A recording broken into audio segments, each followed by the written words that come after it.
Chris Hipkins. Mr Speaker, my question is to the Prime Minister and asks, does he stand by his reported statement from February 2009 that ministers had been aggressively working on line-by-line expenditure reviews? The Right Honourable Prime Minister. Mr Speaker, yes, and they continue to do so. They've had to look carefully at government spending because between 2003-04 and 2008-09, government spending increased by 50% in just 5 years. That was under a Labor government, and we've had to rein those things in. Chris Hipkins. Supplementary, Mr Speaker, has he ensured that the departments and agencies for which he is responsible have been subjected to the same line-by-line scrutiny? If so, is he confident that all of the potential savings have been identified? The Right Honourable Prime Minister. Mr Speaker, yes. Chris Hipkins. Mr Speaker, does he believe that ministers should lead by example when it comes to living without nice-to-haves, and if not, why not? The Right Honourable Mr Prime Speaker, Minister. yes, but it's always open to interpretation what a nice-to-have is. Chris Hipkins. Supplementary question, Order. Mr Speaker. Order. Now, I say the Labor front bench on this occasion, I've called their own backbench colleague, Chris Hipkins, and I to hear his supplementary question. Supplementary, Mr Speaker.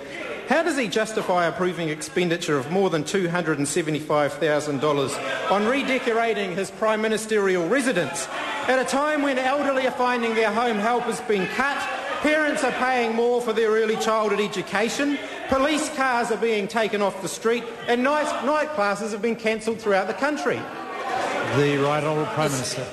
Well, Mr Speaker, because it's a $14 million property, it's having maintenance work which hasn't been painted for 11 years. The advice is that if we didn't paint the property because it's weatherboard in Wellington, it would deteriorate more. And if he wants to ask me as nice to have is Phil Goff as Leader of the Opposition. Supplementary, Mr Speaker. Chris Hipkins. Mr Speaker. Order.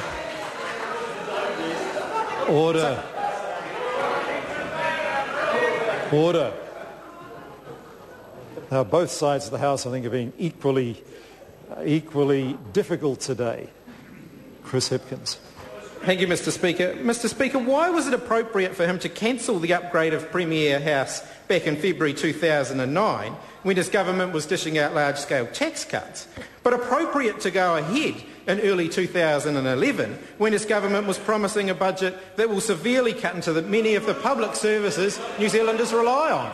The Right Honourable Prime Minister. Because my understanding in 2009, the money was going to be spent on things like couches, which are, frankly, they do need changing, but they're a nice to have, whereas painting a building which is of historic category 1 actually is going to save the taxpayer money. If the member is saying that we shouldn't maintain New Zealand's historical buildings, that's fine by me. That can be the new policy for the Labour Party, because goodness knows they need to save money somewhere the way they're spending it everywhere else. The Honourable Trevor Mallard. Why was the 2009 decision his to make, but the decision this year not?